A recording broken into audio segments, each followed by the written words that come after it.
Lucas, capítulo 1, dos versos 26 ao 38. Lucas, capítulo 1, dos versos 26 ao 38. E diz assim: No 6º mês, foi o anjo Gabriel enviado da parte de Deus para uma cidade da Galileia chamada Nazaré, a uma virgem desposada com um certo homem da casa de Davi, cujo nome era José. A virgem chamava-se Maria. E entrando o anjo aonde ela estava, disse-lhe: Alegra-te, muito favorecida, o Senhor é contigo. Ela, porém, ao ouvir esta palavra, perturbou-se muito e pôs-se a pensar no que significaria esta saudação. Mas o anjo lhe disse: Maria, não temas, porque achaste graça diante de Deus. Eis que conceberás e darás à luz um filho, a quem chamarás pelo nome de Jesus. Este será grande e será chamado Filho do Altíssimo. Deus, o Senhor, lhe dará o trono de Davi, seu pai. Ele reinará para sempre sobre a casa de Jacó, e o seu reinado não terá fim. Então disse Maria ao anjo: Como será isto? Pois não tenho relação com homem algum. Respondeu-lhe o anjo: Descerá sobre ti o Espírito Santo, e o poder do Altíssimo te envolverá com a sua sombra. Por isso, também o ente santo que há de nascer será chamado Filho de Deus. E Isabel, tua parenta, igualmente, concebeu um filho da sua velhice, sendo este já o 6º mês para aquela que diziam ser estéril. Porque para Deus não haverá impossíveis, e em todas as suas promessas. Então disse Maria: Aqui está a serva do Senhor, que se cumpra em mim conforme a tua palavra. E o anjo se ausentou dela. Que o Senhor Santo Espírito ilumine os nossos corações, liberte as nossas mentes, levando cativo todos os nossos pensamentos, para que nós possamos ouvir e entender tudo aquilo que vai ser falado. E a Ti, Senhor, eu te peço o auxílio divino. Me ajude, Senhor, a proclamar a Tua palavra, a ensinar, Senhor, as Tuas doutrinas, para crescimento, para a renovação do coração destes meus irmãos. Que o abrir dos meus lábios e o meditar do meu coração seja, meu Pai, alegres na Tua presença. Em nome de Jesus. Amém. E glória a Deus. Eu hoje queria convosco continuar falando sobre o tema da glória de Cristo. E hoje, pegando neste texto que nós lemos e no tema que nós estamos falando, eu queria pensar sobre a glória de Cristo no nascimento virginal. A glória de Cristo no nascimento virginal. Eu hoje queria que prestasse atenção, porque aquilo que vai ouvir possivelmente não é muitas vezes falado, ou pelo menos da maneira como eu vou tentar falar. Hoje será tipo uma aula de teologia. Hoje vamos falar sobre Cristologia. Cristologia é o estudo acerca da vida e da obra de Cristo, da sua humanidade e da sua divindade. Então eu queria começar dizendo, antes de entrar correndo este texto, eu queria dar aqui primeiramente alguns tópicos, dizendo-lhe que depois da ressurreição, o nascimento virginal é o evento mais contestado na vida de Jesus. Por outras palavras, a ressurreição e o nascimento virginal é fruto de várias controvérsias, de vários desentendimentos em termos de entendimento, de interpretação. É fruto também de várias formas de não acreditar, porque realmente convenhamos que a ressurreição e o nascimento virginal é algo estranho à nossa mente. São dois eventos estranhos à razão da nossa mente. No final do século XIX, o tema do nascimento virginal servia para testar a fé das pessoas no sobrenatural. Quem acreditasse no nascimento virginal ou na ressurreição, facilmente acreditariam no sobrenatural. Quem não acreditasse, não acreditaria no sobrenatural, ou seja, os milagres bíblicos não eram verdadeiros.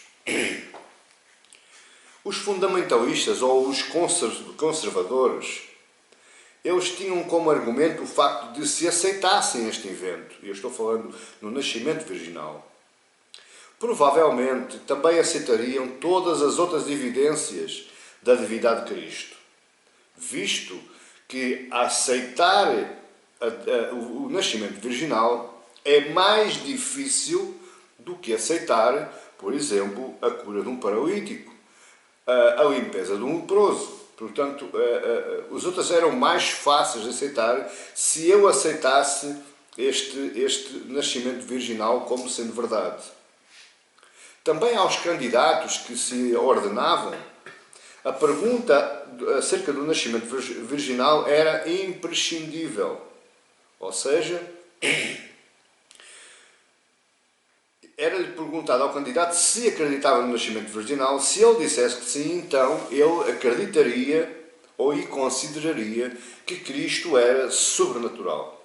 Por outras palavras, aceitar este evento, o nascimento virginal, levava a aceitar com facilidade todos os outros milagres bíblicos. Parece que o nascimento virginal é uma alavanca para que eu possa acreditar em mais alguma coisa. Os liberais ou os modernistas, eles acreditavam que Deus agia e interagia no mundo, mas apenas utilizando os meios naturais ou pelos processos cotidianos do dia-a-dia que Ele mesmo estabeleceu. Os liberais acreditavam que Deus não agia de forma singular ou milagrosa, mas através das leis naturais da vida, do cotidiano da vida, das próprias leis naturais e físicas. Nesta cosmovisão, neste tipo de pensamento dos liberais, então, este tipo de nascimento era completamente impossível ou abstrato. Porquê? Porque ele não se enquadrava com as leis naturais da vida, com as leis naturais da nossa vida e da vida que nos rodeia.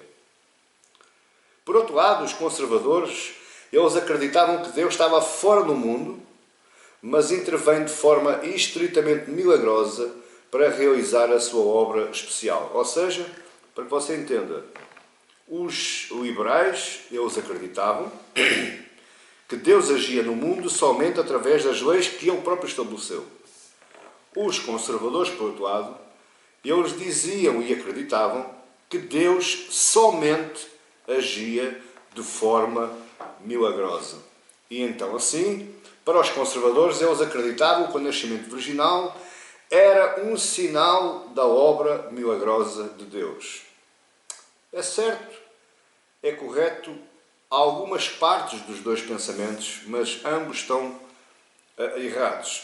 A diferença dos conservadores para os liberais é que os liberais afirmavam que qualquer nascimento, qualquer mulher que engravidasse e desse à luz um filho, era um milagre, era chamado o milagre da vida, era assim que eles viam o nascimento. Então, o nascimento virginal foi a causa da divisão dos pensamentos naturalistas em contraste com os sobrenaturalistas ou os conservadores, em respeito ao modo como Deus se relacionava com o mundo. Mas a pergunta é, olhando para isto tudo que eu disse, destes dois tipos de pensamento, o que é que este tema nos traz hoje?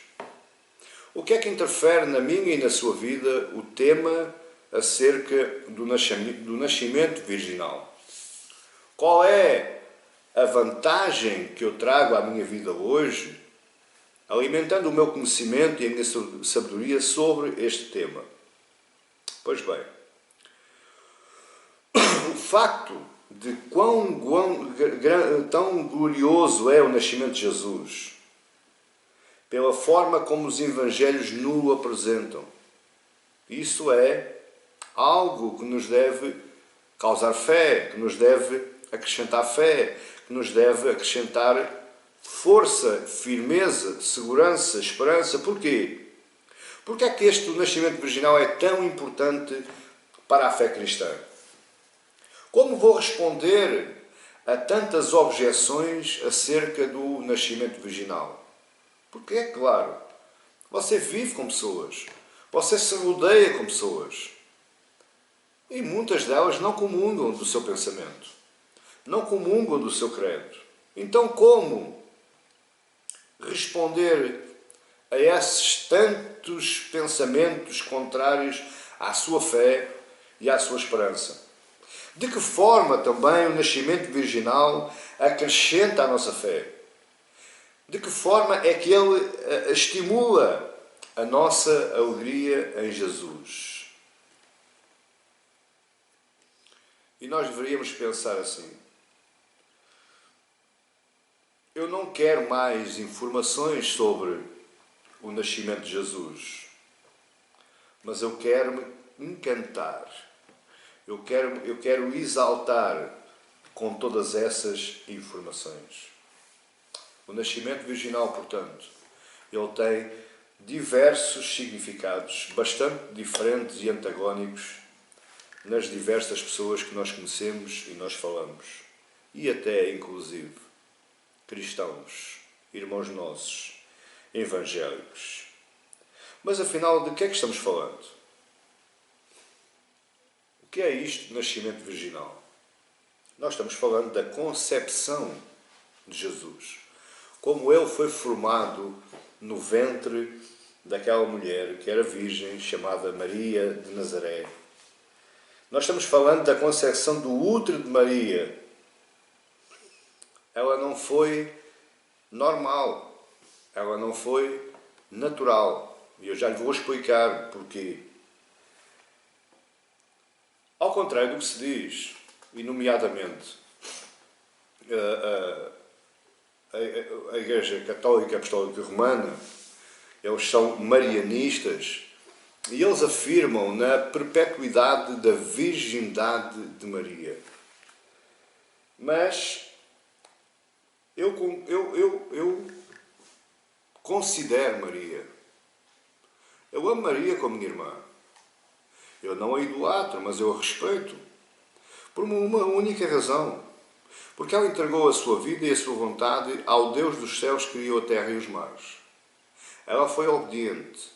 Ela enfrentou perigos como o perigo da própria vida. Naquela época, uma mulher que aparecesse grávida e que não estivesse ainda casada, ou que aparentemente tivesse uma relação extraconjugal, ela era automaticamente apedrejada. E ela, conforme aí diz no verso 38 do texto que nós lemos, ela disse: aqui está a tua serva, que se cumpra em mim conforme a tua palavra. Ela não olhou para a vida dela, ela não olhou para o perigo da vida dela, ela olhou somente na questão de obedecer a Deus e fazer a sua vontade. Ela era virgem, porque a Bíblia nos afirma, e ela continuou virgem até ao parto. Não depois do parto, mas ela era virgem quando foi visitada pelo anjo e pelo Espírito Santo e continuou virgem até ao parto. Apenas e somente isto, preste atenção naquilo que você está ouvindo. Mateus capítulo 1, verso 25 diz assim: contudo, não a conheceu. Mateus está falando de José, o esposo, o marido de Maria. Contudo, não a conheceu. Quando a Bíblia fala na palavra conhecer, ela está intimamente ligada com a relação sexual. Quando ela diz que, contudo, não a conheceu, quer dizer que José não teve relações sexuais com Maria. Contudo, não a conheceu enquanto ela não deu à luz um filho a quem pôs o nome de Jesus. Então, a Bíblia nos informa que Maria era virgem quando foi visitada pelo Espírito Santo e continua virgem até ao parto de Jesus. Acontecendo o parto, Maria deixou de ser virgem. Está a entender? Mas entenda uma coisa bem importante. Este também é um fator de muitas controvérsias e muitas heresias e muitas blasfémias contra o Senhor Deus.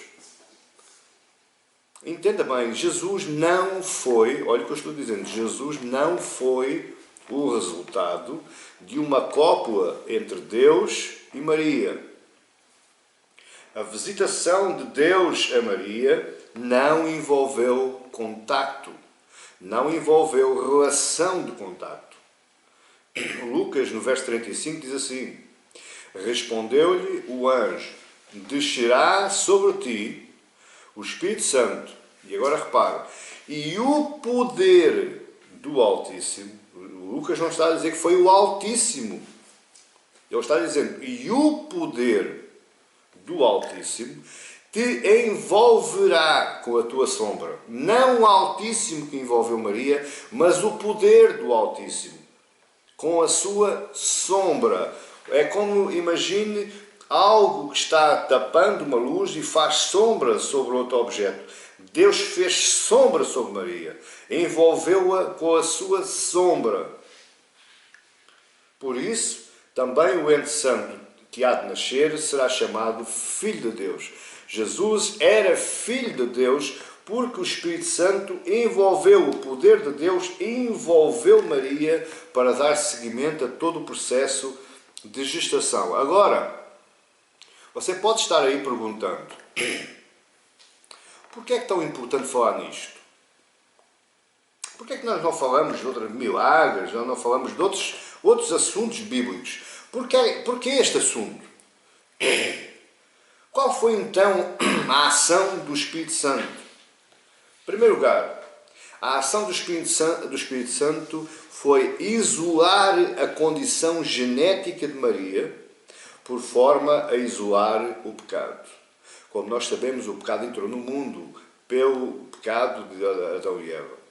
E nós, como filhos de Adão, filhos de Eva, herdamos a natureza pecaminosa. Está no nosso ADN, está nos nossos cromossomas. Um bebê, quando nasce, uma criança, quando nasce, ela já nasce com a natureza pecaminosa, não com atos pecaminosos. Isso é outra questão. Mas nasce com natureza pecaminosa porque está no ADN. Ela vem de uma família, da família adâmica. Então, o primeiro trabalho do Espírito Santo foi isolar essa natureza pecaminosa do útero de Maria, isolando assim a sua condição genética. Segundo, ele também teve outro trabalho importante, foi isolar a genética. Isolar essa genética impediu que Jesus se tornasse um clone de Maria. Pastor, eu não percebi, eu vou-lhe explicar. Se nós acreditarmos e acreditamos que José não teve nada a ver com o assunto, Jesus foi gerado, foi concebido por ação do Espírito Santo. Se o Espírito Santo não isolasse esta genética, então Jesus era filho de um só ADN. Era filho de um ADN com cromossomas femininos. E aí se tornaria um clone de Maria. Você não está a ver Jesus com a cara de Maria, pois não? Mas em terceiro lugar, a ação de Jesus foi implementar um espermatozoide especialmente concebido por ele para aquele efeito. A concepção de Jesus no ventre da Virgem Maria foi uma concepção normal, um espermatozoide num óvulo. O espermatozoide fecunda o óvulo e o óvulo gesta o feto. Jesus foi igual, só que aquilo que foi fecundar o óvulo de Maria é que já não era normal. Era um espermatozoide especialmente concebido pelo Espírito Santo para aquele efeito. Com o quê? Com ADN divino e com cromossomas masculinos.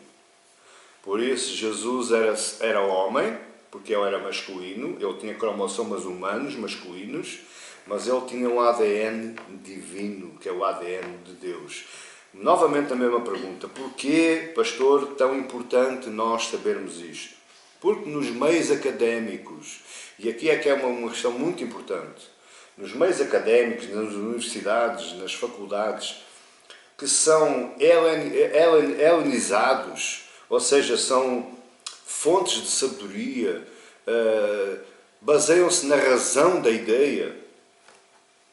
Acreditar neste assunto, acreditar neste tipo de concepção de Jesus, é o mesmo que acreditar nas relações dos deuses pagãos, entre os deuses pagãos e os humanos. Você lembra-se das histórias da Grécia Antiga? Você lembra-se da história de Homero? E você vai ver que nas histórias de Homero, os personagens eram semideuses. Ou seja, eram homens que nasceram de um cruzamento entre um deus pagão, lá os deuses da Grécia daquele tempo, e os humanos, conforme era entre deuses masculinos e mulheres, era entre deusas femininas e homens. E existem histórias para todo o gosto. E daí o resultado seria o nascimento de semideuses. Existem muitas pessoas que pensam que Jesus era um semideus, que Jesus era o cruzamento entre Deus, sendo Deus, e Maria, sendo uma humana, sendo uma mulher. Então nasceu um semideus. Por isso é que é muito importante nós aprofundarmos isto e aprendermos isto. Se nós não compreendermos isto à luz da Bíblia, nós vamos nos virar para a mitologia grega, nomeadamente para as histórias narradas por Homero. Plutarco, um filósofo grego, que nasceu no ano 46 até o ano 120 depois de Cristo, isto já depois da era, na nossa era, na era cristã, ele afirmava que uma mulher poderia engravidar quando fosse abordada por um pneuma. Pneuma é um espírito. Eles acreditavam nisto lá na Grécia no 1º e 2º século. Qual é a diferença entre acreditar nisto e o relato bíblico? Que o relato bíblico nos afirma que Maria não manteve relações com o Espírito Santo. Mas a Bíblia nos informa de que Maria foi envolvida pelo poder do Altíssimo como uma sombra. Esta envolvência foi esta envolvência que produziu este milagre. Até porque esses mitos gregos, dessa mitologia grega, eles apenas falam de histórias de fornicação entre deuses e humanos. E isto que nós vemos da Bíblia é totalmente ao contrário. Não houve contacto, não houve relação, houve sim uma envolvência milagrosa que concebeu Jesus no ventre da Virgem Maria. E o cuidado que Lucas e Mateus tiveram ao escrever esta narrativa. Os únicos dois evangelistas que escrevem sobre este assunto é Lucas e Mateus, e eles tiveram cuidado com as suas palavras para que o nosso entendimento não chegasse a tal ponto, não chegasse a essas imaginações gregas ou mitológicas. Eles falam de um ato, tanto um como o outro, e eles são muito similares. Eu já lhe vou dar algumas indicações entre Mateus e Lucas, e você vai ver que eu acredito que eles nunca se tenham encontrado, eles nunca se encontraram, nunca trocaram ideias, mas no cuidado que Mateus e Lucas tiveram ao escrever, eles falam de um ato milagroso. Eles falam também de o óvulo de Maria sendo santificado pelo Espírito Santo. E não está explícito, mas está implícito que existe um espermatozoide especial criado por Deus, especial, e implantado no ventre da Virgem Maria. Agora escute, além de não ter sido um resultado de uma relação sexual, o nascimento de Jesus narrado por Mateus e por Lucas não nos indica, não nos informa que o parto de Maria não foi um parto normal. Até porque se nós formos ver a história, nós vemos que Maria começou a ter dores. José começou ficando preocupado. Ele começou à procura de uma hospedaria que albergasse Maria para que ela pudesse ter o seu parto. Daí facilmente, nós analisamos que o parto de Maria para ter Jesus foi completamente normal. Mais uma vez, a pergunta continua no ar. Pastor, tudo bem? Até aqui já percebi, mas qual é a importância disto? E aqui é que está a beleza da narrativa bíblica. É porque tudo tem um porquê. Deus tem um propósito para tudo. E Deus faz as coisas, muitas vezes, de uma forma que nos deixa boquiabertos. Você repara das várias doutrinas que existem ao redor de Maria. Já lhe disse que eu gosto muito de Maria, amo muito Maria como minha irmã, respeito e considero Maria como uma mulher de Deus que se deixou utilizar, que abriu mão da sua condição, abriu mão da sua própria vida e foi extremamente obediente. Agora, daí até eu adorar Maria, vai uma grande distância.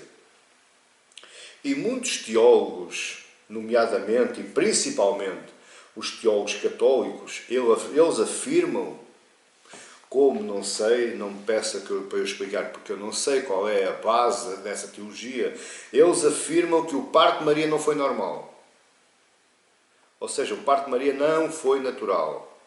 E que Maria, por causa desse parto que não foi normal, ela continuou perpetuamente virgem. Você já está a ver, que já ouviu muitas vezes falar na expressão a perpetuidade de Maria, da virgindade de Maria. Ou seja, eles acreditam que Jesus nasceu, mas que atravessou a membrana do útero de Maria sem a quebrar. E então aí ela continuou perpetuamente virgem até ao fim da sua vida e pela eternidade. Eles dizem que porque Maria é virgem, ela agora está ao lado de Deus também, intercedendo pelos homens. Ora,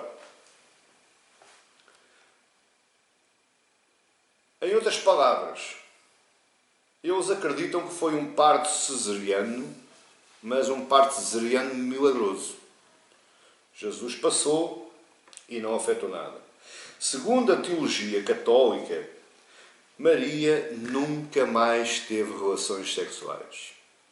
Maria foi virgem quando foi visitada pelo Espírito Santo, continuou virgem durante a gestação do seu filho Jesus. Acontece o parto, ela continua virgem e foi virgem até morrer. Ela nunca teve relações sexuais. Se isto é verdade, aquilo que eles dizem, nós temos aqui um problema grave. Porque existem dois textos bíblicos que nos dizem totalmente o contrário. Repare, Mateus 1,25, aquele versículo que lemos lá atrás, diz assim: contudo, não a conheceu enquanto ela não deu à luz um filho. Isto leva-me a perceber que José não tocou em Maria enquanto o período de gravidez. Mas, findando o período de gravidez, ele fez vida com a sua esposa. Ele conheceu a sua esposa, manteve relações com a sua esposa, dormiu com a sua esposa e até, pasme-se, tiveram filhos. É verdade o que está ouvindo.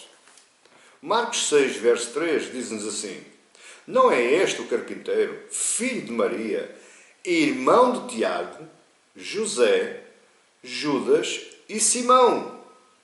Repare que Jesus tinha 4 meios-irmãos. filhos de Maria e de José. Mas mais bonito ainda, é que o verso não acaba aqui. E os homens lá da Galileia continuaram dizendo: e não vivem aqui entre nós as suas irmãs? Quantas irmãs? Não sei, a Bíblia não diz. Mas ele ainda tinha 4 irmãos e irmãs. Então, como é que, desta forma, Maria ficou virgem até ao final da sua vida e perpetuamente na eternidade, na vida com Deus? É por causa disto que existem muitos teólogos evangélicos que eles se retraem um pouco quando utilizam a expressão nascimento virginal, nascimento de uma virgem. Eles gostam mais de optar a expressão concepção milagrosa. De forma a não termos ideia de que o nascimento de Jesus não foi de parto normal. Por outras palavras, a concepção de Jesus foi virginal, foi milagrosa. Teve a ação direta do Espírito Santo na vida e no corpo de Virgem Maria, da Maria. Mas o parto foi completamente normal. Jesus nasceu como qualquer criança nasce. Não ficamos a fazer filmes nem invenções, séries científicas de abstratismo espiritual. Não, a realidade é esta. Houve um processo milagroso através do Espírito Santo no corpo da Virgem Maria. Mas a partir daí foi tudo completamente normal. Maria teve os enjoos, Maria teve as náuseas, Maria teve os vômitos, Maria teve as dores, Maria sofreu para ter Jesus como qualquer outra mulher nesta terra. É certo que agora há outros meios que retiram dores, mas não vamos por aí. Mas, apesar disso, eu não tenho e não vejo qualquer problema em falar e em abordar este tema com a expressão corretamente que nós devemos falar, nascimento virginal. Nós estamos a falar da doutrina do nascimento virginal. Nós acreditamos, eu acredito completamente, não tenho qualquer dificuldade, à luz da Bíblia, de acreditar que o ímã de Maria só foi rompido após o nascimento de Jesus. Jesus rompeu a virgindade de Maria. Ela deixou de ser virgem na primeiro segundo do nascimento de Jesus Cristo. Mas, escute, a doutrina do nascimento virginal, ela está baseada apenas em 2 textos bíblicos. Por outras palavras, Mateus 1, do verso 18 ao 25, e Lucas 1, 26 ao 38, foi aquilo que nós lemos, são os únicos 2 textos bíblicos que nos abrem o conhecimento acerca de como foi a concepção e o nascimento de Jesus. Além de que existe pelo menos um texto no Antigo Testamento que alude ou pressupõe o nascimento virginal de Cristo. Cerca de 700 anos antes de Jesus nascer, Isaías profetizou o nascimento virginal de Cristo. Isaías 7, verso 14 diz: portanto, o Senhor mesmo vos dará um sinal. Eis que a Virgem conceberá e dará à luz um filho e lhe chamará Emanuel. Isto foi Isaías, lá atrás, 700 anos antes. Mateus fala nesta profecia. Ou seja, conforme quando Mateus começa narrando o nascimento de Jesus, ele fala da mesma forma que Isaías falou, em termos de profecia. Mateus está narrando, Isaías está profetizando. E Mateus 1, 23 diz: eis que a Virgem conceberá e dará à luz um filho, e ele será chamado pelo nome de Emanuel, que quer dizer Deus conosco. Mas existem muitos ainda que afirmam que por falta de textos base, ou seja, textos mais elucidativos, o nascimento virginal foi algo pouco importante. Por outras palavras, eles dizem que se o nascimento virginal de Jesus fosse um facto importante, ele era mais falado. Ora, eu pergunto, porquê é que ele não foi mais falado? Porquê é que ele não foi alvo de mais narrativas bíblicas? Ou seja, João podia falar, Marcos podia falar, Paulo podia falar, Pedro podia falar, Tiago podia falar e outros mais poderiam falar. Porquê é que eles não falaram? Porquê é que só Mateus e Lucas falaram? Porque o nascimento virginal de Jesus era algo naturalmente aceito no contexto da história bíblica. Ou seja, o povo judeu estava tão bem capacitado, tão bem elucidado dos atos milagreiros de Deus que eles aceitavam facilmente este tipo de milagres. É diferente do que acontece nos nossos dias. Porquê? Porque nos nossos dias nós estamos muito em função da razão. Para que algo aconteça, ou por outras palavras, para que eu acredite em algo, eu tenho que estudar factos que me baseiem a minha crença. Eles têm que ser comprovados cientificamente, eles têm que ser comprovados fisicamente, e aí sabe o que é que vai acontecer? Eu vou perder a minha fé. Porque eu estou a dar ênfase à minha razão.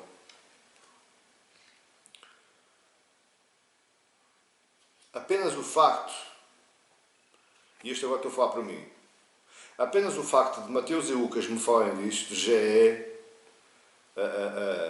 é o bastante para que eu acredite. Se houvesse uma história extra-bíblica que me contasse este facto, eu possivelmente iria indagar, eu iria pensar. Mas eu facilmente acredito porque esta história foi narrada pelos dois principais evangelistas.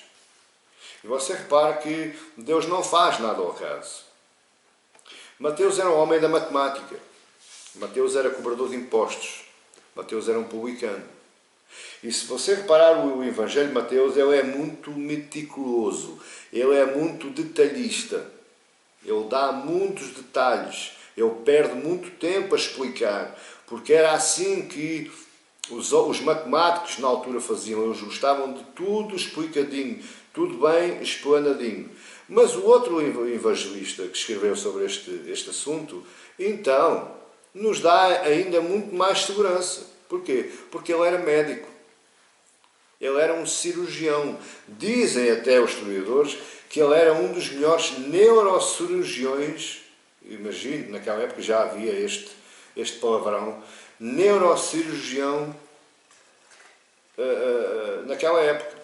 Por isso, se Lucas me está falando como médico, ele principalmente como médico, ele poderia meter em causa, mas ele não está colocando em causa.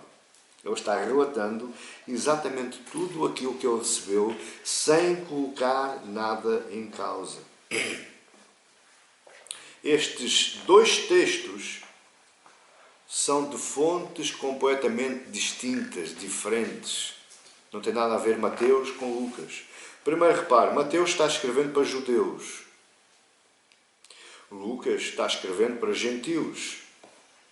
Mateus, ele escreve no ano 50. E escreve o seu Evangelho para o povo judeu lá na Síria e Palestina. E para os judeus, principalmente os judeus da Galileia, mas mais para o norte. Agora, Lucas, ele escreve nos anos 60, 70, não há um rigor nesta data, fora dos limites de Israel, e ele escreve para os gentios da Ásia Menor e da Grécia. Mas mais, ambos não foram discípulos diretos de Jesus. Eles apenas beberam da tradição oral. Eu vou-lhe dizer algo mais que vai ajudar a que você acredite mais. O povo judeu, na tradição oral, ele era bastante rigoroso. Para eles passarem uma história de pai para filho, eles tinham que saber e ter completamente a certeza que aquela história era verdadeira. Ninguém iria contar uma história destas a Mateus e a Lucas, porque eles não viveram com Jesus, eles não foram discípulos de Jesus. Aliás, Mateus, de seu nome Levi, ele foi repescado a seguir antes do Pentecostes, antes do derramamento do Espírito Santo, para que se formasse novamente os 12 apóstolos. O Levi foi repescado.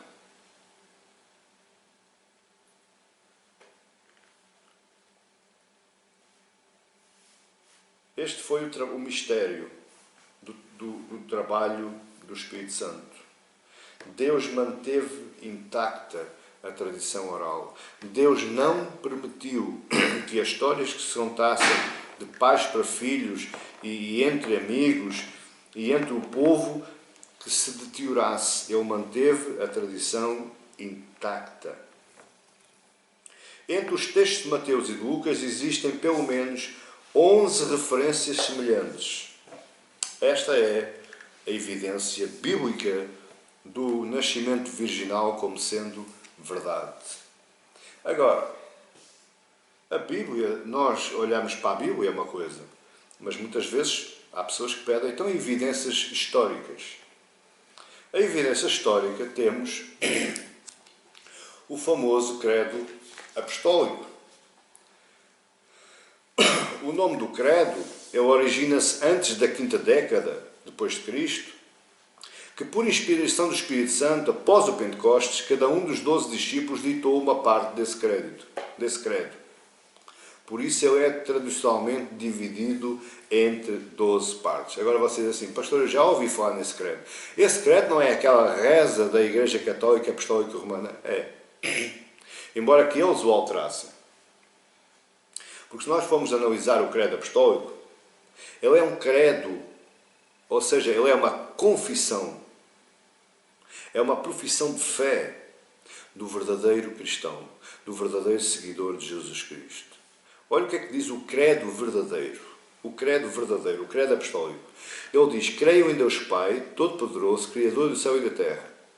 Creio em Jesus Cristo, seu único Filho, nosso Senhor, o qual foi concebido pela obra do Espírito Santo, nasceu da Virgem Maria, padeceu sob o poder de Pôncio Pilatos, foi crucificado, morto e sepultado.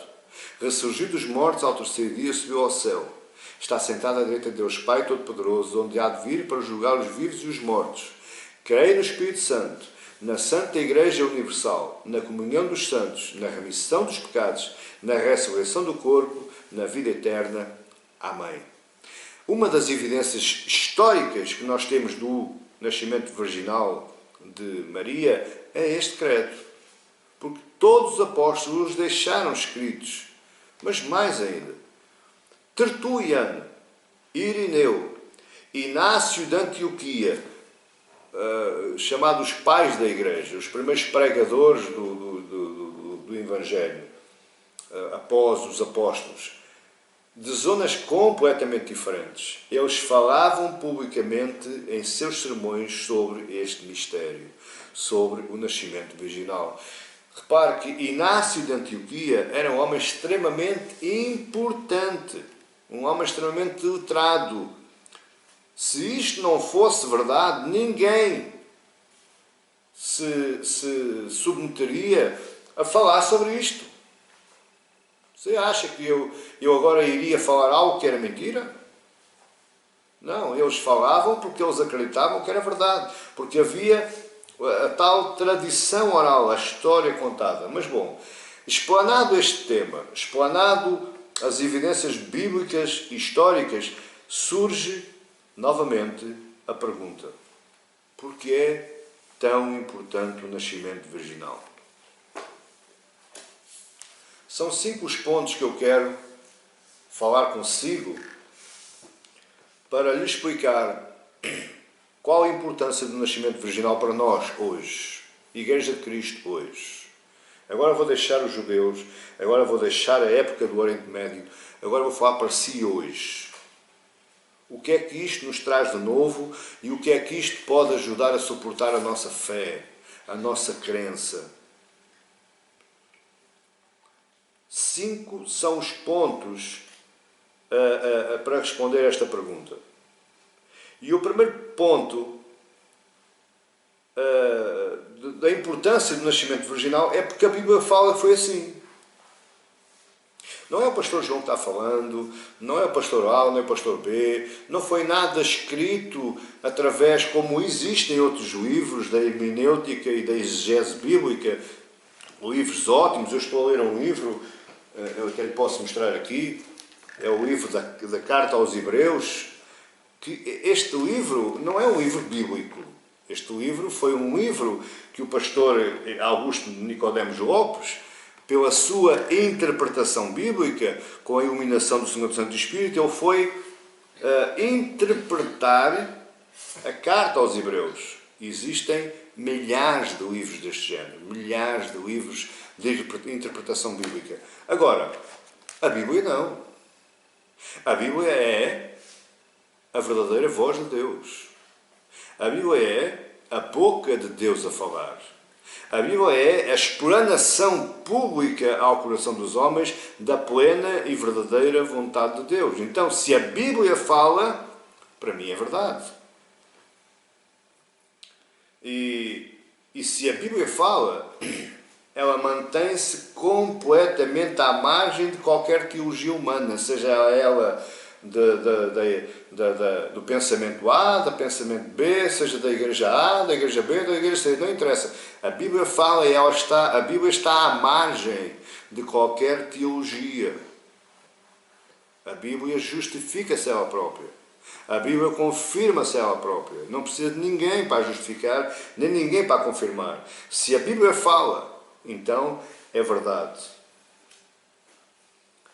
Se eu tiver que escolher para que eu acredite, se eu tiver que escolher factos que me pareçam lógicos à minha razão, então, meu querido e minha querida, vou-lhe dizer, a Bíblia não faz qualquer sentido para nós. Porque a Bíblia não coincide com a nossa razão. Existe muito mistério bíblico que ainda não nos foi revelado. O próprio Paulo diz de alguns mistérios que agora foram revelados. E o próprio Jesus disse aos seus discípulos, o que vocês não entendem agora, mas amanhã irão entender. Esse amanhã, muitas vezes, ainda não chegou para nós, hoje, em pleno século XXI. Portanto, eu não posso olhar para a Bíblia como um livro de razão, como um livro de matemática, um livro de física. Não, a Bíblia está à margem de qualquer coisa desse género e também está à margem de qualquer teologia. E mais, se o nascimento virginal não é verdade, então por que razão é verdade tudo o resto? Se o nascimento virginal de Jesus é uma coisa impossível, então como é que pode ser possível o mar vermelho se abrir? Já pensou? Como é que é possível Eliseu ter jogado sal numa panela e a água que era venenosa deixar de ser venenosa? Ah, pastor, foi uma ação química. Ok, mas até hoje ainda ninguém conseguiu provar isso. Porque o sal não purifica nada. Portanto, se o nascimento virginal não é verdade, e eu necessito da minha razão lógica, da minha razão científica, da minha razão matemática e física, então todos os outros milagres também não são possíveis. Segundo, porque é que é tão importante eu falar sobre isto? E aqui há uma pergunta que eu tenho que fazer, no segundo ponto. Qual é o motivo pelo que o Espírito Santo somente santificou o óvulo de Maria? Por que é que ele não santificou José também? Já pensou? Por outro lado, não, senão ainda vou-me adiantar e por você perde o fio à meada. O Espírito Santo santificou somente... não santificou somente o óvulo de Maria, porque se assim não fosse, Jesus teria nascido apenas 100% homem. Por outras palavras, não está a perceber. Se o Espírito Santo apenas santificasse o óvulo de Maria, retirando-lhe a tal natureza pecaminosa, Jesus não nascia Deus. Jesus nascia apenas um homem, porque ele só tinha cromossomas humanos. Claro, cromossomas humanos femininos, mas ele só nascia homem. E também pelo facto de que, ao santificar o óvulo de Maria, isolou a natureza adâmica e então Jesus nasceu sem natureza pecaminosa. Por isso é que a Bíblia diz que ele não conheceu pecado desde o seu nascimento. Em terceiro lugar, porque é que é tão importante falar nisto? O nascimento virginal possibilitou a união da plena divindade de Jesus com a plena humanidade numa só pessoa. Por outras palavras, este meio ele foi utilizado por Deus para enviar o seu Filho ao mundo como homem. Não existia outra forma. Ou melhor, existiria outra forma. Só que isso iria ser muito complicado para o resto da história bíblica e para o resto do processo da redenção. Não havia outro meio para que eu, aos meus olhos, eu pudesse acreditar na plena divindade de Jesus e na plena humanidade de Jesus.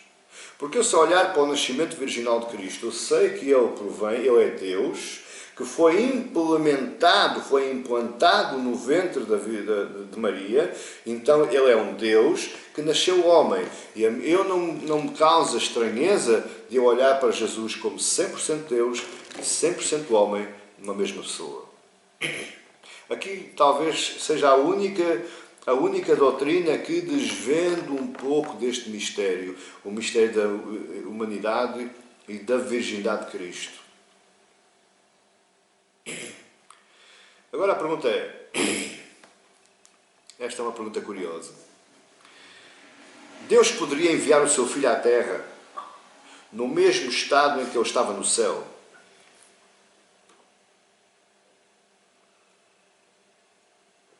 O que você acha? Deus poderia ter dito, Jesus, vá lá. Eu não sei como é que é o nome de Jesus lá no céu. Deve ser Yahvé, não é mesmo, porque ele era Deus. Mas Deus poderia ter dito, olha, filho, vá lá abaixo e trata lá daquele povo todo. Poderia fazer isso. Poderia. Mas sabe qual era o problema?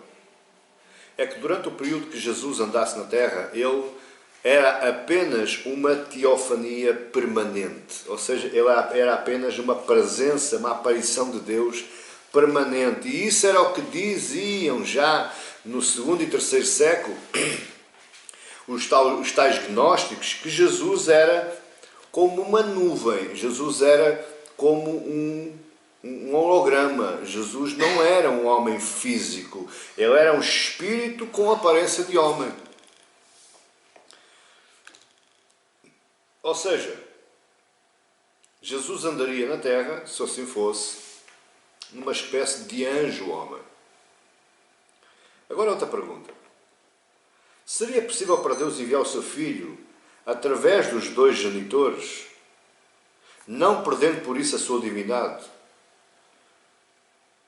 Por outras palavras, poderia o Jesus vir através do cruzamento sexual entre Maria e José, sendo os dois santificados pelo Espírito Santo, sem que por causa disso Jesus perdesse a sua divindade? Claro que sim. Nada é impossível para Deus. Deus poderia ter arranjado qualquer que fosse das formas possíveis e imaginárias à nossa mente, mas ficaríamos novamente com um problema. Como é que nós perceberíamos ou entenderíamos a plena divindade de Jesus nesse sentido? Porque, repare, sejamos honestos, não existe qualquer problema, eu acreditar que Deus santifica José, Deus santifica Maria e vem Jesus como o Filho de Deus divino. Não me custa pensar isso. Mas também não é difícil eu começar a pensar, se é um cruzamento entre dois humanos, ele não pode ser Deus. Ele é somente humano. Portanto, aqui o problema era no meu acreditar. E por outro lado, a minha primeira reação lógica era dizer que Jesus era a encarnação de um Deus num homem. Ora, isto é heresia. Isto é paganismo.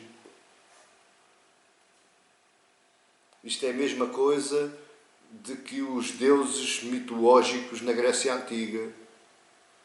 Se Deus encarnasse num homem, se eu acreditasse que este nascimento era isso, eu estava sendo herege. Eu estava acreditando num sentido pagão. Entenda que você hoje está... Eu tinha avisado, eu tinha dito que esta aula era uma aula de cristologia. E você não ouve isto muitas vezes, infelizmente, mas glória a Deus que está ouvindo hoje. Então, qual é o significado do nascimento virginal? Primeiro, o significado do nascimento virginal nos lembra que a nossa salvação é sobrenatural. Porque existe aí muito boa gentinha que anda pensando que é pelas suas boas obras, pelos seus bons atos, pelas suas misericórdias que vai chegar ali ao céu e está enganado. Porque eu só vou chegar ao céu porque o nascimento virginal de Jesus foi sobrenatural, foi milagroso. Olha o que é que Jesus diz a Nicodemos em João 3. Respondeu Jesus, em verdade te digo, quem não nascer da água e do Espírito não pode entrar no reino de Deus. Quem não nascer da água e do Espírito, ele está aqui falando, água e Espírito é quase a mesma coisa. Eu tenho que nascer do Espírito. Eu tenho que nascer sobrenaturalmente. Assim como ele nasceu sobrenaturalmente e ressuscitou sobrenaturalmente, eu também tenho que nascer e ressuscitar sobrenaturalmente. Ele continua no verso 6, diz, o que é nascido da carne é carne. Ponto final. Mas o que é nascido do Espírito é Espírito. Por outras palavras, deixe-me que eu lhe explique um bocadinho melhor. Se a minha nascença para o cristianismo é através das minhas vontades, das minhas escolhas, das minhas atitudes, das minhas forças, eu vou continuar a ser sempre o mesmo. Agora, quando eu nasço do Espírito e da Palavra, eu deixo de ser quem era e eu passo a ser uma nova criatura. Entendeu? Isto é o que o nascimento virginal nos lembra.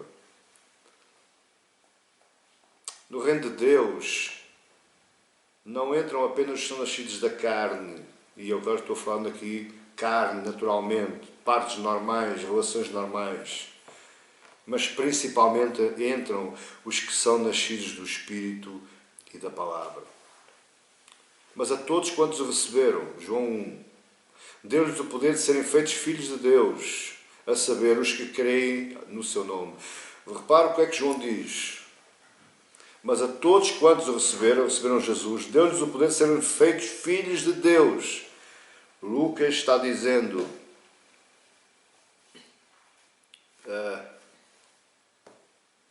deixa eu ver aqui, verso 32, este será grande e será chamado Filho do Altíssimo, Filho de Deus. Então, conforme o Filho, Jesus é o Filho de Deus, porque ele nasceu do Espírito, eu serei chamado Filho de Deus, porque eu nascerei do Espírito. Através de quê? Através do meu acreditar. Acreditar no nome de Jesus.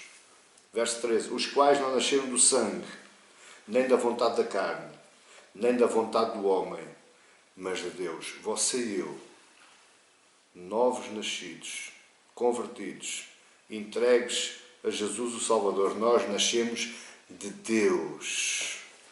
A nossa velha natureza, o nosso velho nascimento já morreu. Eis que tudo se fez de novo, as coisas velhas já passaram. Entendo a importância de eu acreditar no nascimento virginal. Mas em segundo lugar, ele aponta para a impotência do ser humano de dar o primeiro passo para a salvação. A humanidade pode produzir o que quiser. Aliás, Estou contente, estou feliz porque a humanidade deu-lhe um rasgo qualquer, eu estou falando do planeta, deu-lhe um rasgo qualquer que vários países de várias linhas de pensamento, de várias ideologias se uniram para tentar descobrir uma vacina para esta nova aflição que nós estamos passando. Mas eles podem se unir para inventarem qualquer coisa. Aquilo que eles nunca irão inventar é um salvador para a alma e para a vida dos homens. Esse só Deus. Esse só Deus. Ou Deus provê, ou então não há salvador. O homem não se salva a si próprio. E não existe homens que salvem a homens. Para que você e eu hoje pudéssemos ser salvos, ser chamados filhos de Deus, Jesus teve que nascer virginalmente, teve que morrer naquela cruz e teve que ressuscitar sobrenaturalmente. Esse é um significado. Esse é a salvação sua e minha. Mas em terceiro lugar, ele deve produzir em nós uma barreira natural ao orgulho. Porquê? Porque aquilo que não cabe na minha mente, no meu pensamento, aquilo que me custa acreditar, é a primeira coisa que eu vou descartar. E você repara, porque é que mais gente não aceita Jesus como Senhor e Salvador? Sabe porquê? Por causa dos milagres. Por causa do seu nascimento, por causa da sua morte e por causa da sua ressurreição. Já me disseram para mim várias vezes, pessoas que eu falo de Cristo, e eles disseram, tudo bem, eu acredito na Bíblia, eu acredito que existe um Deus, existe uma força sobrenatural que governa o mundo inteiro. Agora, Cristo nascer daquela forma, morrer daquela forma e ressuscitar daquela forma é que não. Então o nascimento virginal, ele quebra o nosso orgulho. Eu quando falo em orgulho, falo naquela forma que nós pensamos que sabemos tudo. E a minha razão e a minha inteligência está acima de tudo.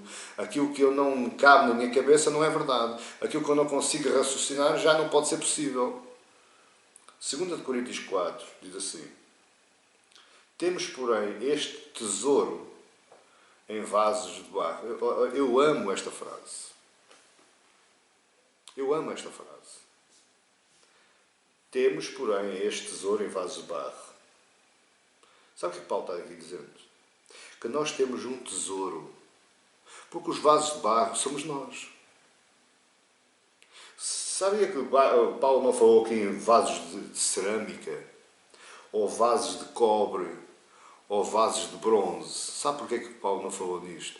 Porque os vasos de barro eram os vasos mais pobres para as pessoas mais pobres naquela época.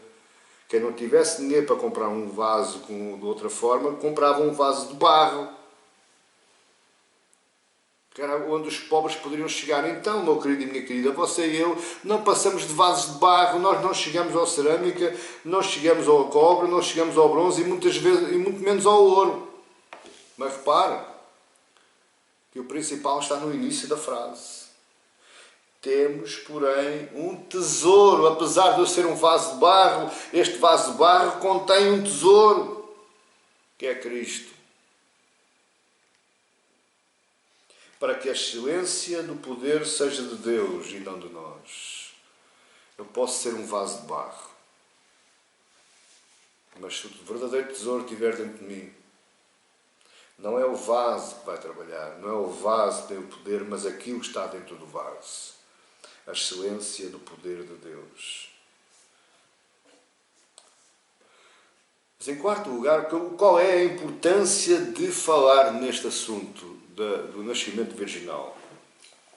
Ele deve nos lembrar que a nossa salvação é dádiva de Deus, é fruto da sua graça. Não havia em Maria nada que a fizesse mais especial que as outras mulheres. Mas ela é virgem, pronto, então eu vou reformular. Não havia na Virgem Maria nada que a fizesse mais especial ou diferente das outras virgens. Nada. Não havia nada mais especial. Mas Deus escolheu a Maria. Sabe porquê? Olha aí no verso 28. E entrando o anjo onde ela estava, disse: alegra-te, muito favorecida, o Senhor é contigo.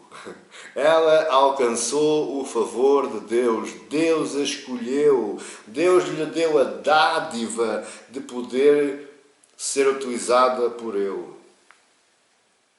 Logo, a salvação só é possível quando ela vem de Deus. Não existe outra forma. Não há outra fórmula. Não há outro método. Meu querido e minha querida, você pode ir para o monte, você pode ir para a campanha, você pode ir para o culto de oração, você pode ir para as correntes, vá para onde você quiser. Se não for Deus, não existe salvação. E foi através do nascimento virginal que Ele nos veio dar condições todas para que nós fôssemos salvos. Olha o que é que Davi diz, assim rapidamente, no Salmo 62. Somente em Deus, ó minha alma, espera silenciosa. Dele vem a minha salvação. Só Ele é a minha rocha e a minha salvação. E o meu alto refúgio, não serei muito abalado. Até quando acometereis vós a um homem, todos vós, para o derribardes, como se fosse uma parede pendida ou um muro prestes a cair. Verso 5. Somente em Deus, ó minha alma, espera silenciosa. Ele vai repetir, porque dele vem a minha salvação. De Deus depende a minha salvação e a minha glória. Isto é no verso 7. Estão em Deus a minha forte rocha e o meu refúgio. Olha o que é que Davi falou. Somente de Deus vem a salvação. Nada daquilo que eu faça, nada daquilo que eu possa, nada daquilo que eu tenha, nada daquilo que eu promova, nada daquilo que eu exploro no meu conhecimento, na minha razão. Somente em Deus. Aquele que nasceu virginalmente pelo poder do Espírito Santo, fora do conceito da sua e da minha razão. Somente nesse existe salvação. Mas em quinto lugar, porquê é que é tão importante falar neste assunto? Porque ele revela o poder e a soberania de Deus sobre todas as leis naturais. Meu amado, minha querida, em vários textos bíblicos nós encontramos relatos sobre nascimentos milagrosos. Não são poucos. Olha, nascimento de Isaac, o nascimento de Ana, o nascimento de Samuel, o filho de Ana, o nascimento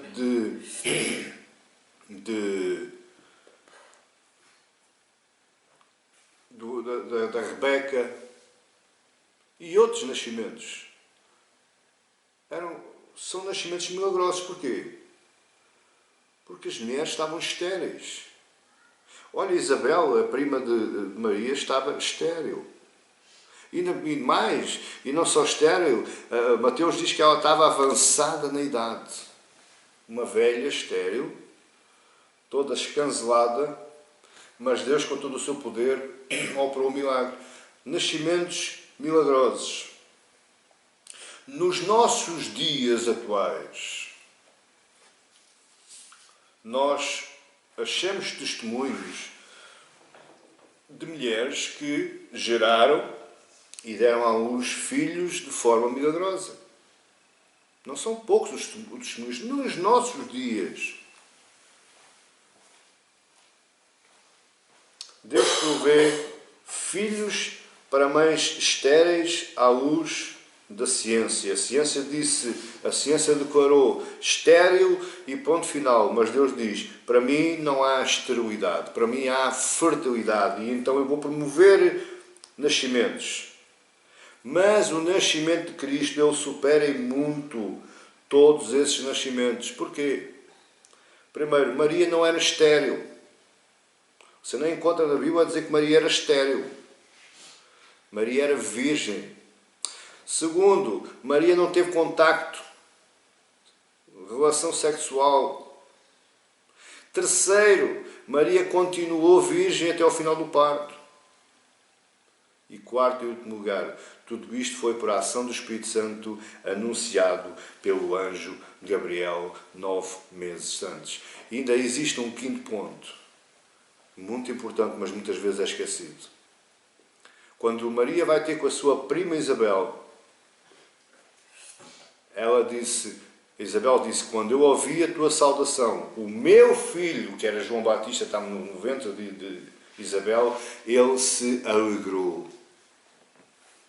O próprio João Batista, dentro do ventre da sua mãe Isabel, um nascimento milagroso também, ele, na presença do Cristo, o Filho de Deus, ele se alegrou. Repare, tudo isto bate as histórias que nós ouvimos falar, tanto na Bíblia como nos nossos dias. E tudo isto tem implicações práticas para a nossa vida e eu estou caminhando já para o final. O Deus que suplantou as leis naturais, que Ele mesmo ditou, todas as leis naturais, todas as leis da física, da sustentabilidade, da relatividade e outras coisas, outras leis assim, foi Deus que instituiu e ditou.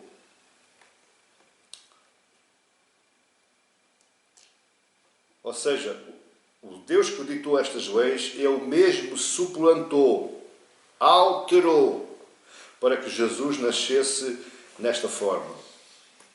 Agora ouça o que eu lhe vou dizer.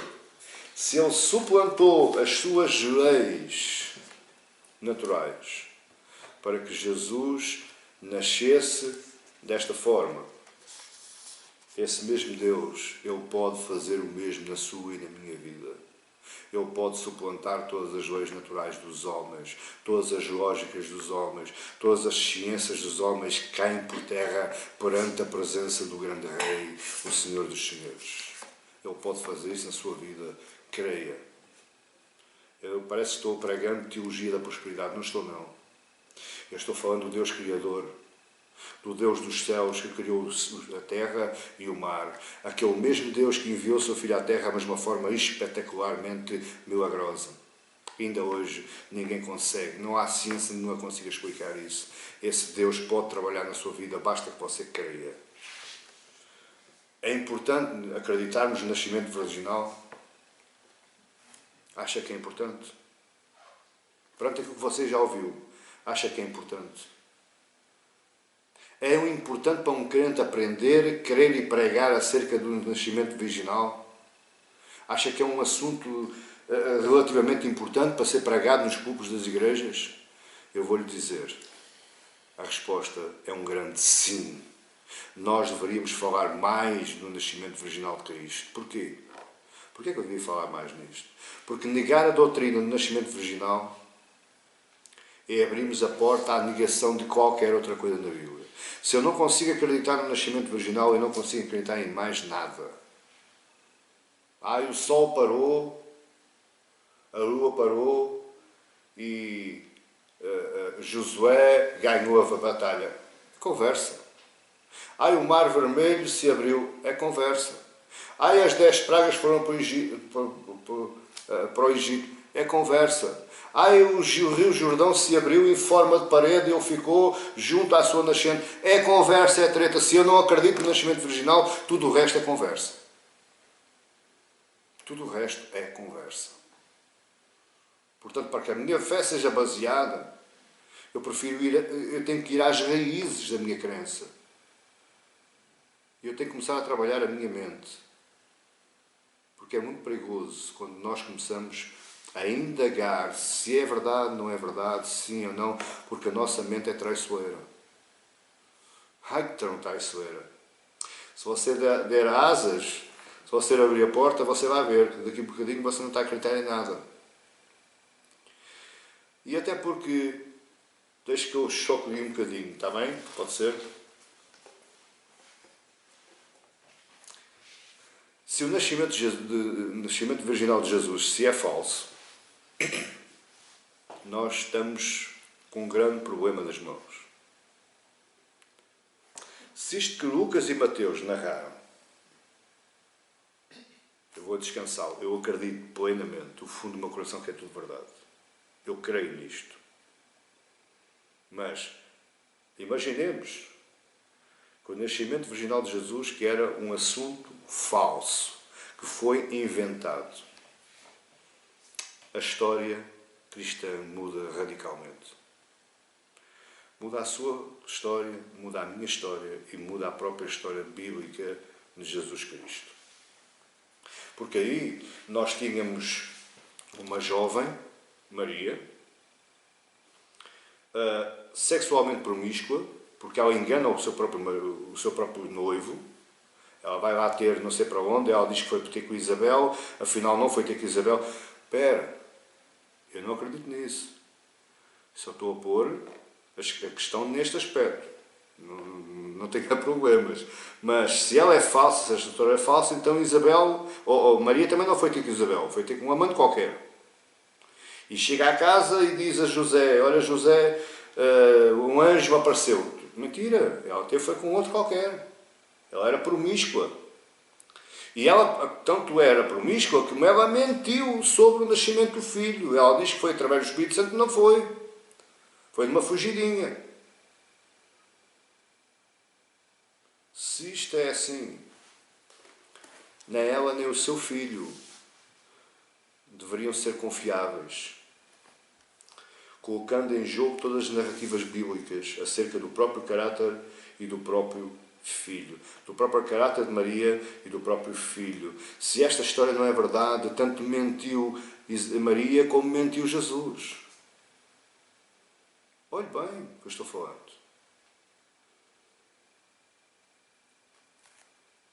Ou isto tudo é verdade,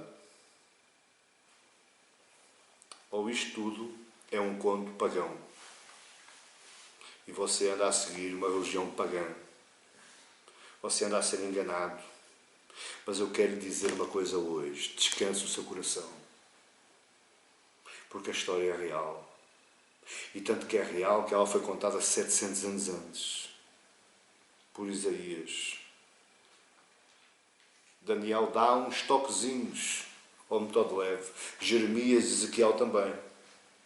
Mas Isaías dá claramente que haveria de nascer um filho da Virgem e que o nome seria chamado Emanuel, que é Deus connosco. A história é verdade e vale a pena defendê-lo assim.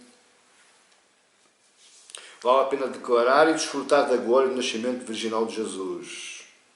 Porque este é um motivo para nós, os crentes, de grande alegria e de grande esperança. Nós não estamos esperando qualquer um.